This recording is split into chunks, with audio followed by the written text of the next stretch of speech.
Hello and welcome my dear students. This is the next video lesson of genetics and today we are going to study incomplete linkage. In the previous video we discussed about complete linkage where only parental characters were inherited into their offspring. But in case of incomplete linkage, here are some chances of crossing over also. Means parental character के साथ साथ कुछ new combinations भी जाएंगे इस बार. इसी वजह से इस क्रॉस को बोला गया है इनकम्प्लीट लिंकेज. सो चलिए स्टार्ट करते हैं. फर्स्ट ऑफ ऑल डेफिनेशन देख लेते हैं. Linkage in which new combination also form with parental combination called incomplete linkage. Means ऐसा लिंकेज जहाँ पर पेरेंटल कॉम्बिनेशन के साथ साथ कुछ नए कॉम्बिनेशन भी बनेंगे, उस लिंकेज को हम बोल देंगे इनकम्प्लीट लिंकेज. इनकम्प्लीट का मतलब है कि कम्प्लीटली पेरेंटल कैरेक्टर ऑफिस में ट्रांसफर नहीं होंगे, उनके साथ कुछ न्यू कैरेक्टर्स ट्रांसफर होने की भी पॉसिबिलिटीज हैं. और ये क्यों होगा? Due to cross over. So the new combinations are formed due to crossing over. और मैंने बोला था ना कि इनकम्प्लीट लिंकेज तभी पॉसिबल है जब लिंक्ड जीन के बीच की डिस्टेंस बढ़ जाए. मीन्स अगर लिंक जीन, मैंने जैसा कि बोला था कि जब होमोलॉगस पेयर ऑफ क्रोमोसोम पर जो जीन है बहुत पास में होते हैं तो उनको बोल देते हैं हम लिंक्ड जीन. और वो लिंक्ड जीन अगर एकदम पास में है तो बहुत कम क्रॉसिंग ओवर होने के चांसेस होते हैं, तो कम्प्लीटली एक दूसरे को इनहेरिट करते हैं साथ में ही अगली जनरेशन में.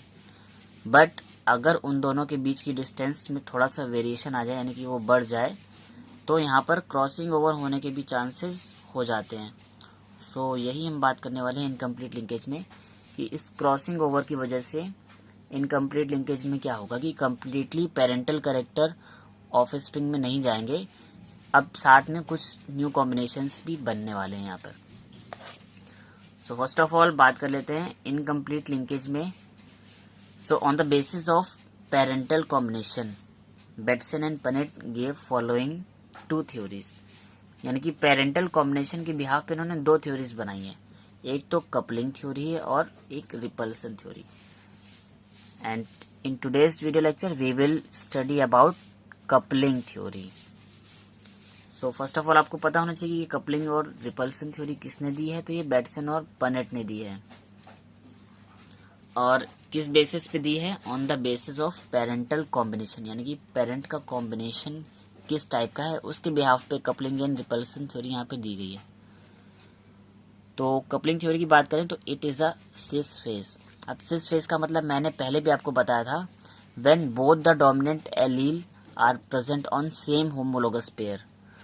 यानी कि या तो हमारे दोनों डोमिनेंट एलील एक ही होमोलोगस पेयर क्रोमोसोम पे प्रेजेंट हो, या दोनों ही रिसेसिव एलील एक ही होमोलोगस पेयर ऑफ क्रोमोसोम पे प्रेजेंट हो, तब उस कंडीशन को हम बोलते हैं सिस फेज. और जो दूसरी थी वो ट्रांस फेज थी, कि अगर एक डोमिनेंट के साथ एक रिसेसिव एलील आ गया है होमोलोगस पेयर में, तो उस कंडीशन को बोलते हैं ट्रांस फेज. बट ये हमारी सिस फेज है. यानी कि सिस फेज में क्या होगा कि बोथ द डोमिनेंट एलील और both the recessive allele present on the same homologous pair of chromosome. और होमोलोगस क्रोमोसोम मैंने बोला ही था आपको कि वो पेयर क्रोमोसोम का जहाँ पे दोनों पेयर के दोनों क्रोमोसोम सेम साइज और सेम मॉर्फोलॉजी के होंगे, उनको बोला जाएगा होमोलोगस क्रोमोसोम.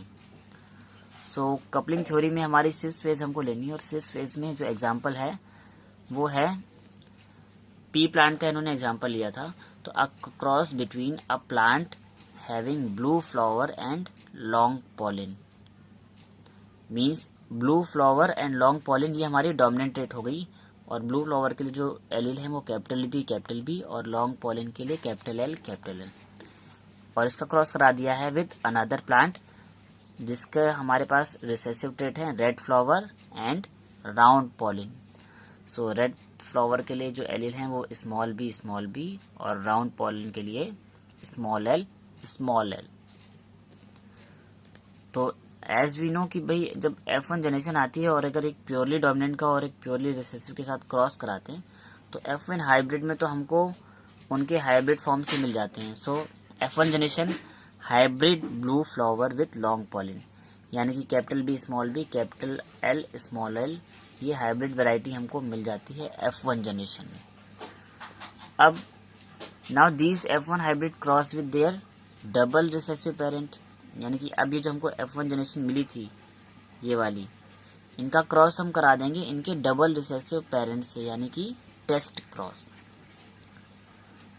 और जब टेस्ट क्रॉस कराएंगे तो हमें पता चलता है we find 4 type of offspring in the ratio of 7:1:1:7। अब आप बोलेंगे कॉमनली जब हम टेस्ट क्रॉस कराते हैं तो उसका रेशियो तो आता है 1:1:1:1। ये मैंने भी करके दिखाया था, तो या तो ये आएगा या आएगा 4:4:4:4, क्योंकि हम जब चेकर बोर्ड में प्लेस करते हैं तो हमको हर डिफरेंट कैरेक्टर की एक एक रेशियो में जो है रिजल्ट मिल जाते हैं। लाइक 2 पेरेंटल कैरेक्टर हो जाते हैं और 2 कॉम्बिनेशन आ जाते हैं और सारे के सारे इक्वल रेशियो में आते हैं। But in case of incomplete linkage coupling theory, यहाँ पर क्या होता है कि रेशियो जो है डेविएट हो जाता है, मीन्स 1:1 ना होकर ये 7:1:1:7 हो जाता है। और ये रेशियो कैसे डेविएट हुआ, इस बारे में जो हमारे साइंटिस्ट थे पनिट, वो एक्सप्लेन नहीं कर पाए कि ये ऐसा क्यों हुआ, क्यों ये रेशियो जो है नॉर्मली 1:1 से इधर 7:1:1:7 पर आ गया। क्योंकि नॉर्मली आप कभी भी चेकर बोर्ड में जब टेस्ट क्रॉस करेंगे डाई हाइब्रिड तो आपको हमेशा रेशियो यही वाला मिलने वाला है, बट ये वाला रेशियो कैसे पॉसिबल है, इस पर पनिट कोई भी प्रॉपर आंसर नहीं दे पाए। तो उसके बाद पनिट के बाद मॉर्गन ने अपने एक्सपेरिमेंट किए ड्रोसोफिला में, और मॉर्गन ने बताया कि लिंक जीन जो हैं वो एक साथ इनहेरिटेड होते हैं, यानी जो हमारे होमोलोगस पेयर पे जो होमोलोगस क्रोमोसोम पे जो लिंक्ड जीन हैं उनमें टेंडेंसी होती है एक साथ इनहेरिट होने की, मीन्स साथ साथ अगली जनरेशन में ट्रांसफर होने की। और इस स्ट्रॉन्ग टेंडेंसी की वजह से क्या होता है कि जो न्यू कॉम्बिनेशंस बन रहे हैं इनका रेशियो कम होता है और जो पेरेंटल कॉम्बिनेशन है उनका रेशियो बढ़ जाता है और वो 7 और 7 के रेशियो में आ जाते हैं।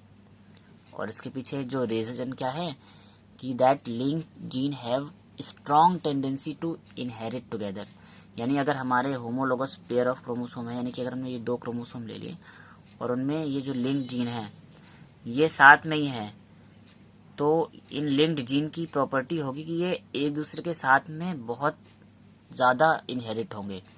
मीन्स इस केस में जब लिंक जीन ज़्यादा इनहेरिट होंगे मीन्स वो लिंक जीन जो है अपने आप को ज़्यादा एक्सप्रेस करेंगे और न्यू कॉम्बिनेशन बनने के चांसेस बहुत कम होंगे। सो यहाँ पे लिंकेज तो होगा बट उसका जो रेशियो है बहुत कम हो जाएगा, मीन्स पेरेंटल कॉम्बिनेशन 7:7 के रेशियो में बनेंगे और जो ऑफ स्प्रिंग है नई वाली यानी कि जो न्यू कॉम्बिनेशन है वो 1:1 के रेशियो में बनेंगे। तो उस तरह से इन्होंने जो ऑब्टेन किया था, तो हमको जो 7 स्पीशीज मिल गई थी ब्लू फ्लावर और लॉन्ग पॉलन की मिल गई थी, जिसको हमने बोला capital B small B capital L small L. एक हमारा नया कॉम्बिनेशन बना ब्लू फ्लावर और राउंड पॉलन का, दूसरा न्यू कॉम्बिनेशन बना red flower and long pollen का, और लास्ट वाला तो हमारा वैसे भी पेरेंट था, वो रिसेसिव पेरेंट था यानी कि red flower and round pollen.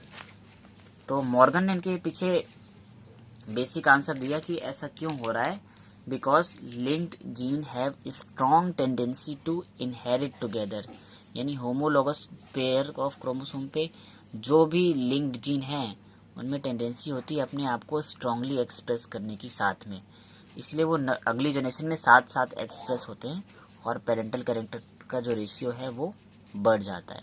इसे हम क्रॉस के वे में देख लेते हैं तो थोड़ा और इजीली आप समझ लेंगे। तो सिंपली देखिए, मैंने वही डोमिनेंट पेरेंट ले लिया है blue flower and long pollen, यानी कि जिसके लिए जीनोटाइप है capital B capital L capital B capital L, और जो हमारा रिसेसिव पेरेंट है वो है red flower and long pollen, means capital B के साथ कैपिटल आर एल। और देखिए, तो मैंने बोला था ना कि जब दोनों डोमिनेंट जीन एक ही क्रोमोसोम पे प्रेजेंट होंगे उसको बोलेंगे हम सिस फेज। कौन सी फेज होगी वो? सिस। तो ये वाली जो कंडीशन है ये सिस फेज की है, क्योंकि दोनों dominant allele same homologous pair पे हैं और दोनों रिसेसिव एलील दूसरे होमोलोगस पेयर पे हैं।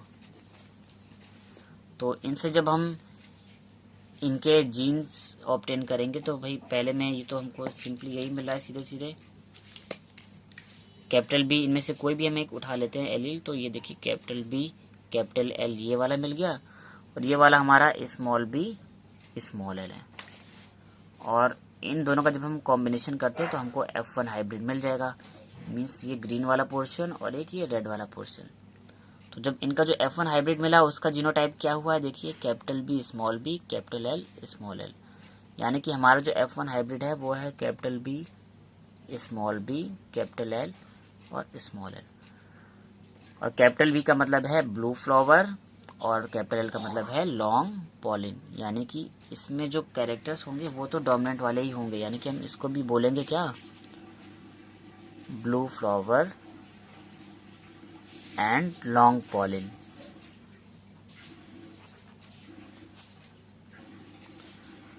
अब बस ये होगा क्या कि ये अपने पेरेंटल कॉम्बिनेशन है, यानी कि ये F1 हाइब्रिड है। तो F1 जनरेशन में तो हमको hybrid blue flower and long pollen मिल जाते हैं। अब इनका हम कराते हैं F2 जनरेशन में क्रॉस। तो F2 जनरेशन में इसी F1 को क्रॉस करा देते हैं इनके डबल रिसेसिव पेरेंट से, और इसी को हमने बोला है टेस्ट क्रॉस की। अगर हम अपने F1 जनरेशन का क्रॉस कराते हैं उनके डबल रिसेसिव पेरेंट के साथ तो सिंपल ये हमारी F1 हाइब्रिड आ गई और ये हमारे डबल रिसेसिव पेरेंट हमने एज इट इज उठा ली, यानी कि रेड फ्लावर और राउंड पॉलिन वाले। इनकी जो प्रॉपर्टी है वो रेड फ्लावर और राउंड पॉलिन की है। तो सिंपल जब हम करते हैं तो देखिए कि यहाँ पर क्या होता है, जब मैंने कंप्लीट लिंकेज का केस बताया था तो वहाँ पर कोई भी क्रॉस ओवर तो होता ही नहीं है। तो सिंपली एक पेरेंटल जीनोटाइप आता है, दोनों जो जीन आएंगे हमारे दो ही जीन आएंगे और वो दोनों कैसे होंगे, पेरेंटल टाइप होंगे। यानी कि एक ये वाला आ गया था और एक ये वाला आ गया था। तो अब इस बार क्या है कि भाई यहाँ पर क्रॉसिंग ओवर भी होना है साथ में, तो साथ में ये पेरेंटल जीन तो आएंगे, यानी कि ये वाला एक आ गया और एक ये वाला तो आ ही गया। साथ में दो नए कॉम्बिनेशंस भी बनेंगे इन दोनों के क्रॉसिंग ओवर से। मीन्स फर्स्ट वाले में ये कैपिटल बी स्मॉल एल के साथ क्रॉस ओवर करेगा और दूसरे वाले में स्मॉल बी कैपिटल एल के साथ क्रॉस ओवर करेगा। तो ये देखिए ये वाला जो बन गया है ये कैपिटल बी और कैपिटल बी के साथ हाफ पोर्शन ये वाला आ गया, यानी कि स्मॉल एल। ऐसे यहाँ पर क्या होगा, यहाँ पर ये स्मॉल बी ऊपर आ गया और नीचे डोमिनेंट वाला आ गया, यानी कि कैपिटल एल आ गया। तो यहाँ पे कैपिटल बी स्मॉल एल और यहाँ पर स्मॉल बी कैपिटल एल, ये न्यू कॉम्बिनेशंस आए हमारे। बाकी तो ये दोनों पेरेंट ही रह जाएंगे, यानी कि ये स्मॉल बी रह गया ये वाला, और ये वाला हमारा कैपिटल बी कैपिटल एल। सो इनकम्प्लीट लिंकेज में क्या हुआ कि हमको पेरेंट ऑफ स्प्रिंग तो मिल रही हैं, बट साथ में दो नए कॉम्बिनेशंस भी आ रहे हैं जो कि इन पेरेंट के जो होमोलोगस क्रोमोसोम है इन्हीं में ही क्रॉसिंग ओवर की वजह से हमको मिल रहे हैं। तो जब इन दोनों में क्रॉसिंग ओवर हो गया तो हमको दो टाइप के और नए एलील मिल गए, जो कौन कौन से हैं, कैपिटल बी स्मॉल एल और स्मॉल बी कैपिटल एल। तो वो यहाँ पर हमने बना लिए। अब हमारे पास now we have 4 type of alleles, capital B capital L, small B small L, और जो दो नए कॉम्बिनेशंस बन रहे हैं, यानी कि कैपिटल बी के साथ स्मॉल एल और स्मॉल बी के साथ कैपिटल एल। अब जब हम इनके नॉर्मली जो न्यू कॉम्बिनेशंस बनाते हैं तो उनमें एक सिमिलर सा कॉम्बिनेशन पैटर्न फॉलो करता है और वही हम भी इसमें फॉलो करेंगे। तो सिंपली देखिए सारे पेयरिंग हमको इसी के साथ करानी है। तो पहला कॉम्बिनेशन तो हमारे पास ये वाला पॉसिबल है कि ये वाले क्रोमोसोम का जब हम इससे पेयरअप कराएंगे तो पहला कॉम्बिनेशन ये वाला आ जाएगा। मीन्स ये तो हो गया हमारा कैपिटल बी कैपिटल एल, और जब बाइंड अप तो होना है डबल रिसेसिव पेरेंट के साथ, यानी कि स्मॉल बी स्मॉल एल। तो ये हमारा फर्स्ट कॉम्बिनेशन बना। सेकंड में इस वाले का कॉम्बिनेशन हम पेरेंट के साथ कराएंगे, यानी कि अब ये वाला आ गया यहाँ पर और इसका कॉम्बिनेशन इसके डबल रिसेसिव पेरेंट के साथ। तो अब इस बार जो बना ये न्यू कॉम्बिनेशन बन जाएगा और इसका जीनोटाइप क्या होगा भाई, यहाँ पर तो स्मॉल बी स्मॉल एल ही रहेगा क्योंकि ये पेरेंट जीनोटाइप आ रहा है, और ये नया हमारा नया कॉम्बिनेशन आ रहा है स्मॉल बी और स्मॉल एल, तो यहाँ पर हो गया small B and small L. अब हमको जो थर्ड न्यू कॉम्बिनेशन मिलने वाला है वो ये वाला है, फिर से पेरेंट के साथ कराने वाले हैं। तो अब देखिए इसका जीनोटाइप क्या था, स्मॉल बी स्मॉल एल, तो यहाँ पे सॉरी स्मॉल बी और ये कैपिटल एल, और पेरेंटल जीनोटाइप क्या है, स्मॉल बी स्मॉल एल, यानी कि डबल रिसेसिव वाला जो पेरेंट है हमारा। उसके बाद सेम एज यहाँ पर स्मॉल बी स्मॉल एल और स्मॉल बी स्मॉल एल, जो लास्ट वाला आएगा वो टोटली रिसेसिव आ जाएगा, यानी कि स्मॉल बी के साथ स्मॉल एल और स्मॉल बी के साथ स्मॉल एल। तो इस तरह से हमको 4 नए डिफरेंट जीनोटाइप मिले। अब देखिए जो ये वाला है फर्स्ट वाला और ये जो लास्ट वाला है, ये दोनों तो हमारे पेरेंटल जीनोटाइप हैं, ये सिस फेज से हमको मिले, यानी कि इसका रेशियो 7 है और इसका रेशियो भी 7 है। क्लियर।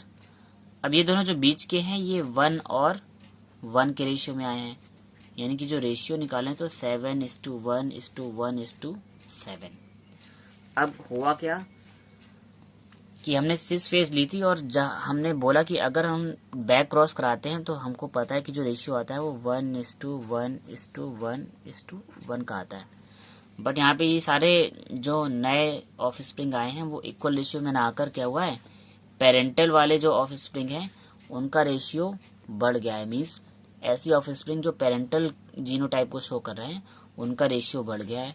और इसके पीछे रीजन क्या है, बिकॉज कि हमने सिंपल बोला कि linked gene have a strong tendency to inherit together. अब ये जो पेरेंटल जीन थे वो लिंक्ड थे, यानी कि होमोलोगस पेयर पे सेम पेयर ऑफ क्रोमोसोम पे लिंक थे, और इसकी वजह से इनमें स्ट्रॉन्ग प्रॉपर्टी थी अपने आप को इनहेरिट करने की। सो जब अगली जनरेशन आई तो इन्होंने अपने आप को ज़्यादा मैक्सिमम रेशियो में इनहेरिट किया, यानी कि 7:7 के रेशियो में इनहेरिट किया। और इस स्ट्रॉन्ग टेंडेंसी की वजह से न्यू कॉम्बिनेशंस बनने के जो रेशियो हैं वो बहुत कम हो गए। मीन्स जो नए कॉम्बिनेशन बने वो 1:1 के रेशियो में बने। तो इस तरह से हम बोल सकते हैं कि हमारे पास अब 4 नए कॉम्बिनेशन आ गए, उनमें से 2 तो पेरेंट वाले हैं। अब ये कैपिटल बी और कैपिटल एल स्मॉल एल, जिसको कि हम बोल देंगे कैपिटल बी का मतलब है ब्लू फ्लावर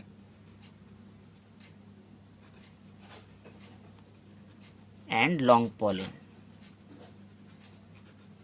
क्लियर।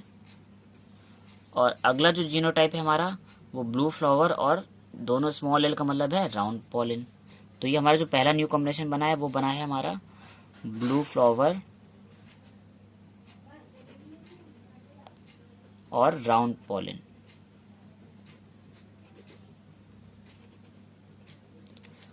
और सेकेंड न्यू कॉम्बिनेशन हमारा था यहाँ पर 2 स्मॉल बी और एक कैपिटल एल और एक स्मॉल एल। 2 स्मॉल बी का मतलब हो गया रेड फ्लावर, तो यहाँ पे हम बोल सकते हैं रेड फ्लावर, और कैपिटल एल का मतलब हो गया लॉन्ग पॉलिन, तो red flower and long pollen.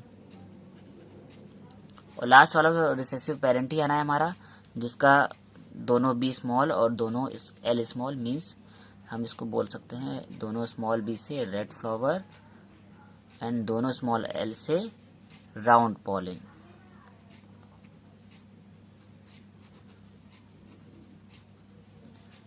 तो इसीलिए जो है अब इन रेशियो को हम जो है आपको नॉर्मल चेकर बोर्ड में एक्सप्लेन नहीं कर सकते, क्योंकि जब हम चेकर बोर्ड में कभी भी टेस्ट क्रॉस को एक्सप्लेन करेंगे तो रेशियो यही वाला आना है।